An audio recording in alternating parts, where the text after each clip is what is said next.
Mr. Draper, thank you for being here. Welcome to the channel. We're very excited to have you. How are you today? I am doing very well, Catalina. This is, I feel great, but we have a bit of a nuclear winter here in California. Otherwise, because we had all the fires. Otherwise, I'm doing very well. I'm really enjoying the business of reconstructing the world because we got a reset through this coronavirus. And now it's entrepreneurs that are coming to me who are saying, I know how we can reset the world and move it in a new direction.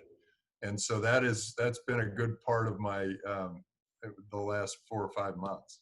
Excellent. We're going to talk about that in a second. But before that, I would like to ask you, how do you see the price of Bitcoin and cryptocurrencies from now till December this year? Because there are two main factors that could affect the market in a big way. One is a possible stock market crash. And the second factor is the elections in the United States. Do you see these two factors affecting the market, the Bitcoin and cryptocurrency market? How and why? So I don't think the market's going to crash for a while because the individual consumer has come in, the individual investor has come in, and they stay for a while, and they've made a lot of money, and so they'll keep staying for a while. And then what will happen is we'll take a bunch of companies public, and then I suspect it's a year or two before you see any kind of a stock market crash or correction. So I don't think that's going to be an issue. And I think when the election comes, I think all of this fear spreading about the coronavirus is going to go away magically. We're going to suddenly have a vaccine, and we're going to have a world where we have far fewer stories and fear spreading, and I think we'll get some great optimism no matter who wins the election. In fact, I think it won't matter. And so I think that's going to be gone. But I do think that the U.S., by printing $13 trillion,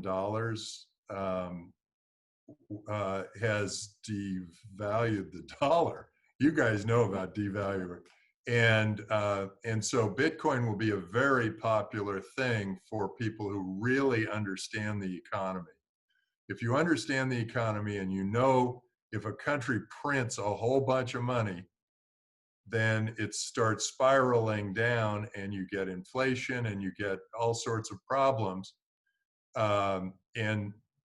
And I believe that there will be a flight to Bitcoin as that happens.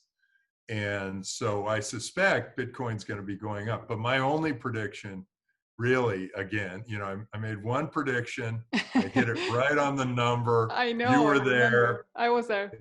10,000 3 years from 2014. In 2014, I said in 3 years, Bitcoin's going to hit 10,000, and it hit it right on the number in 2017 when I was down in Argentina.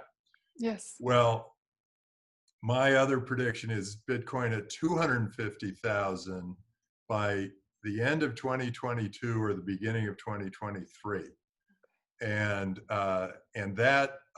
that's one I have a pretty good sense of, and I'm pretty confident that that's where it's going to go.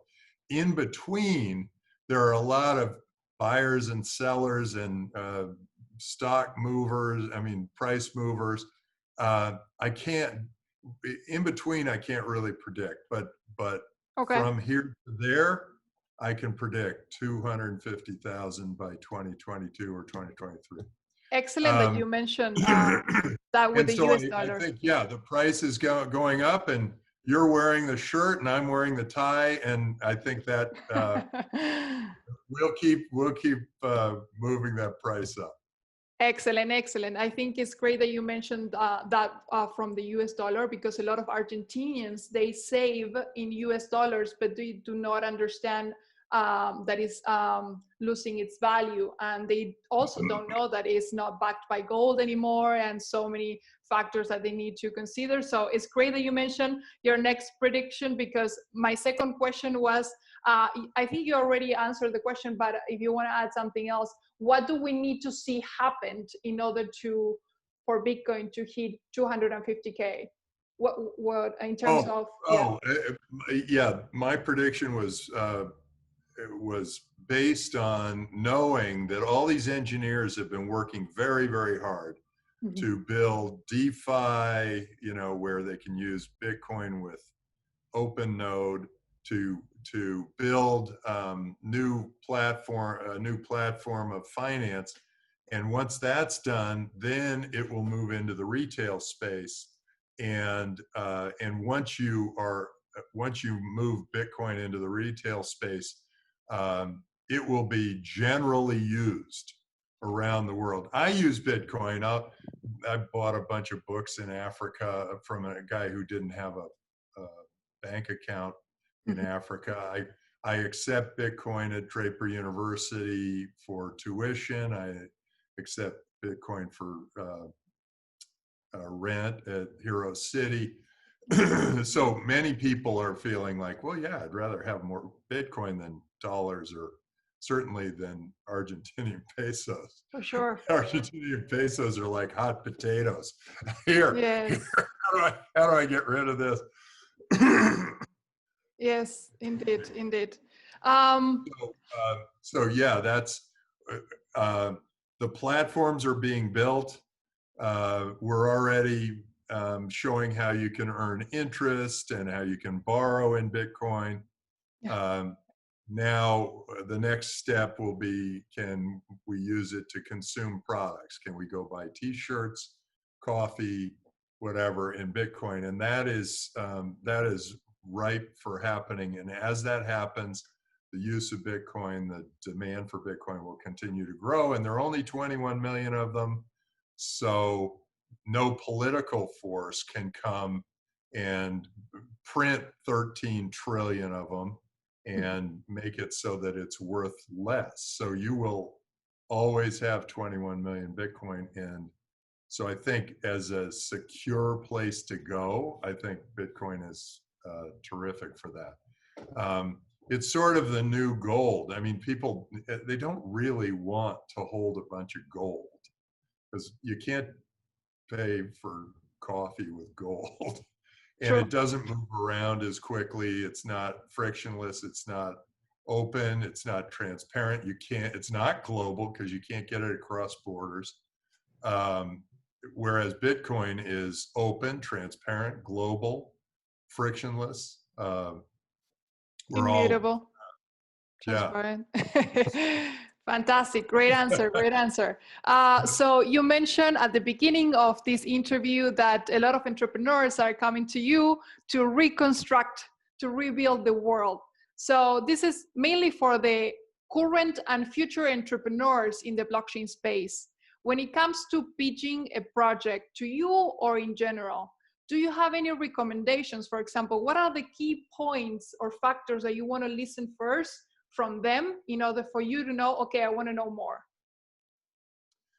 Well, I think the entrepreneur has to be thinking 10 or 15 years out. I think it's important to project out and not just think, hey, we need this right now or this right now. I have a couple of hot buttons, because I want to be able to raise a fund in Bitcoin, invest it with Bitcoin, and have the entrepreneur pay their employees and suppliers in Bitcoin, and then have the entire thing recorded on the blockchain so that we don't need accountants for that.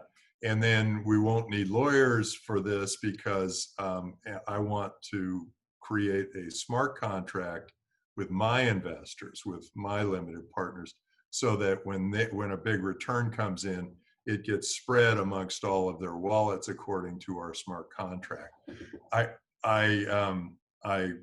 This is my one of my big missions in life. And so a lot of that means that we need to build in FASB, the Financial Accounting Systems Board, has to sort of say, yes, this works for Bitcoin just the way it works for dollars and pesos. And the other part of it is that that I want it to be recognized by the tax people so that I could create a business that's completely Bitcoin, and I don't have to keep transferring it back to dollars, but I pay my taxes in Bitcoin. Even if there's volatility in the dollar as it goes up and down and finally disappears off the map. I think we're going to have a time where governments recognize that they could just tax people in Bitcoin if they operate their entire business in Bitcoin. And that will be amazing because there will be no banking friction, no banking tax, no banking friction. And it'll be a great way to operate. And I think our entrepreneurs are going to love it. I think our investors are going to love it. So I'm hoping that we get to that place. And so entrepreneurs who are getting me to that place, I think are going to be, I'm going to give them some sort of favoritism. But other than that, it's just, what's your vision? I've noticed in Argentina, there's great technology there. And the country, as horrible as it's been from a currency standpoint and a debt standpoint, it's been very good from an education standpoint. It's still a free market. It's a place where great entrepreneurs happen. A lot of those entrepreneurs have flown up to the Silicon Valley to run their business, but some are still operating from Argentina. I think down the road, I think these geographic borders are going to fall and they're not going to be as relevant to people, and people will be able to start their business from anywhere. And I think this COVID thing has accelerated that. Even though the politicians have all gotten kind of nationalistic, I think this is a temporary stopgap. I think it's like the politician it's like the dying lion in the forest. They realize that this tribalism that they've been capitalizing on is dying. And so they're making the big, huge roar before they just disappear. And we're going to be much more of a global world. And I'm really looking forward to that. But we've got to go. There's a big speed bump on our way to this truly global world. And I'm very excited about it. And Bitcoin is a serious contender for the global currency. I also think all this decentralized world is going to be incredibly valuable to all of us, where we're going to get free speech even if the politicians don't think that you should have it, because we have a company that is providing a platform. You can go get a .crypto, and you can put anything on it, and they can't stop you. It's called Unstoppable. Yeah. And you can that is say a fantastic name. You want. You can put anything out down there, and no one can stop that platform. So go, if you feel like your speech is being limited, now's your chance. You go on Unstoppable, get a .crypto domain, and you can put anything you want up there, and no one can take it down. For all the entrepreneurs that are listening, there you have it, from Tim Draper himself. Mr. Draper, you mentioned in your answer your mission in life. So my next question is, after everything that you have built in your life on a professional level, what are you excited the most from now on? Or what are you? Well, I think my mission to date has been to spread entrepreneurship and venture capital around the world, and that has happened. There's venture capital in Congo. There's venture capital in Senegal. There's venture cap, and there are entrepreneurs starting businesses that could be global from all those countries all around the world. So I feel like that, check, mission accomplished. I'd like it to continue to grow, but now I look and I say, and I thought, okay, I've done my life's mission and I can now go back and relax. Well, no, because once this decentralized world happened, and once I realized that the geographic borders don't mean that much anymore and should not mean that much anymore, I realized that my new mission is to decentralize the world and to make those borders less and less relevant and make it so that we have a peaceful and very free and open world. And I think we've got a big chance to do that. And I think we're going to have to fight off this very nationalistic time, but I think we're going to have a time when all of us feel that we can travel wherever we want, we can choose the government we want. Governments will have to provide services that are commensurate with the taxes they charge.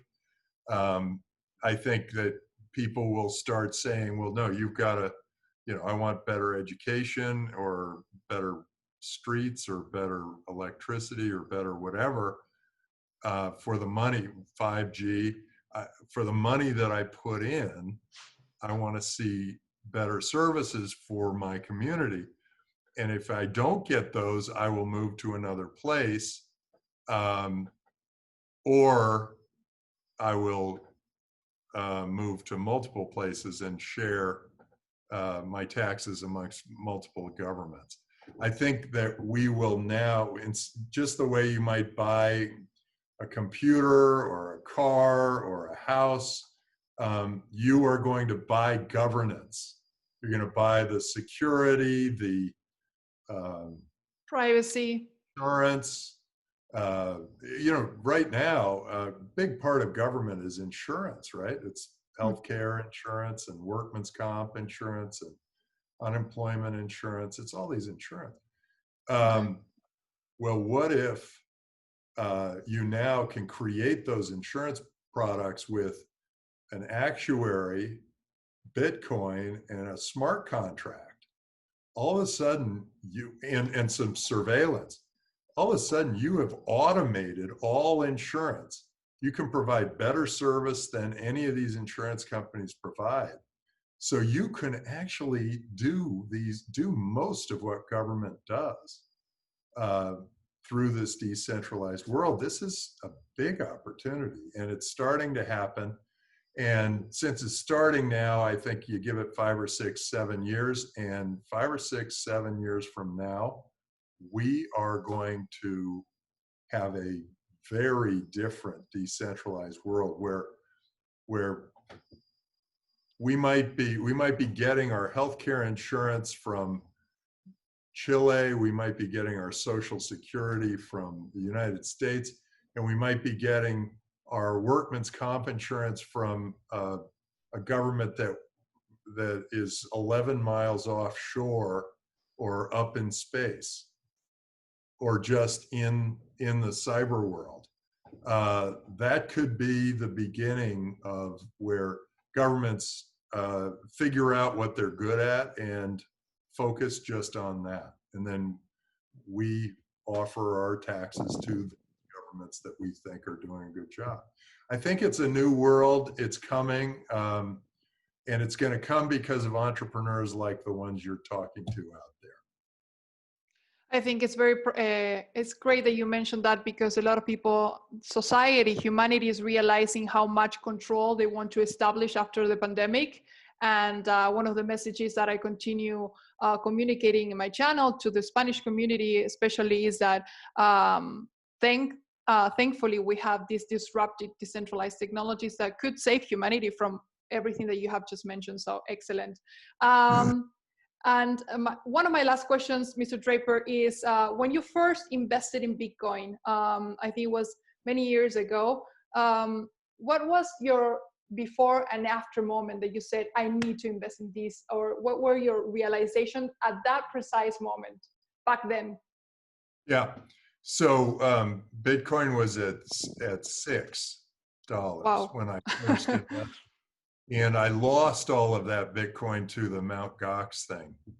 So I had to buy again at 600 or 640, 632 from the US Marshal's office to get the Bitcoin that I lost before. The thing that went through my mind was actually years before I saw Bitcoin, because I wanted to, I noticed all these currencies inside of games. And I realized that, you know, once these games figure out that they can exchange currencies from game to game, that's the beginning of a whole new global currency. And it got me very excited. We were going to have digital currency, frictionless, very quick, move around.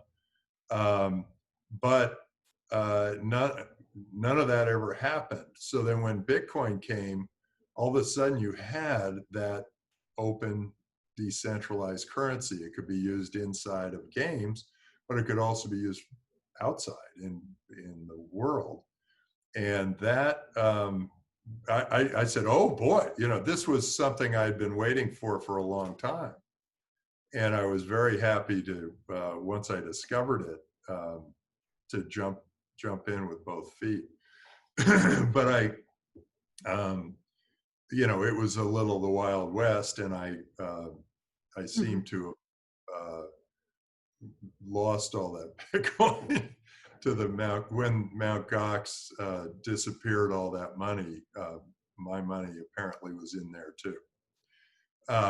But we have since loaded up, and I will continue to buy more Bitcoin and sell more dollars. That's basically my plan. I think it should be everybody's plan. And certainly if you've got pesos, get out of the peso. Yes, yes, yes. yes.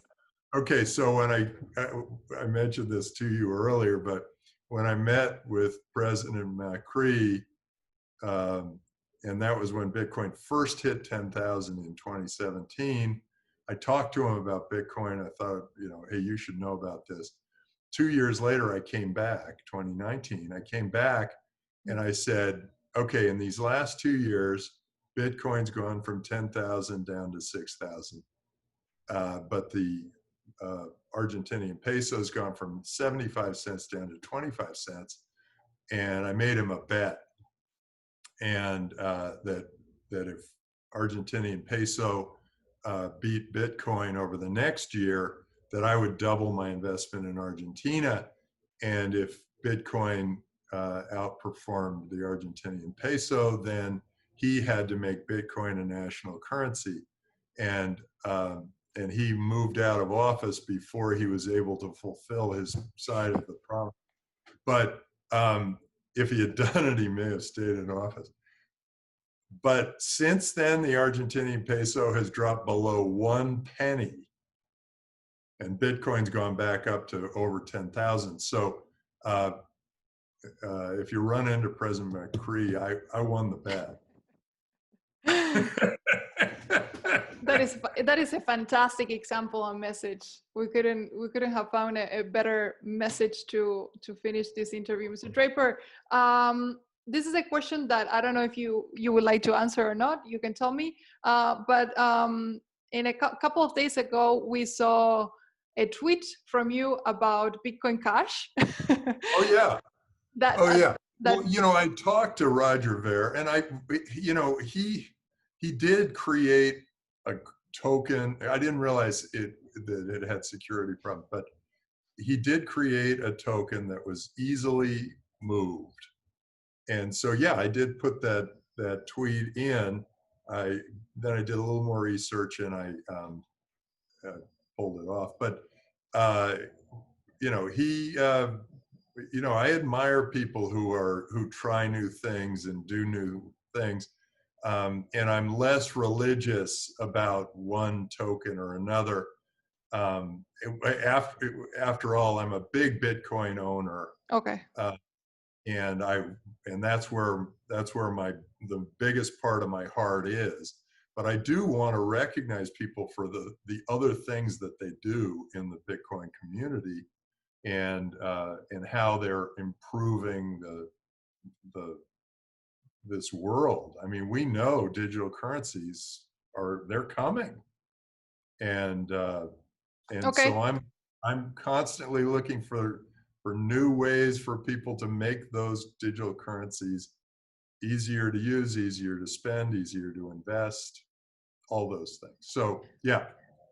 Okay, you answered the question, and I think a lot of people wanted and needed to hear that from you, if you did it or not, and when you were thinking and after, and that's great. Mr. Draper, I ran out of questions. I think we could talk for hours, but thank you so much for your time. Muchas gracias. Yes. Terrific. And bueno. Tiene un buen fin de semana. Gracias, Mr. Draper. We'll see you next time. Okay.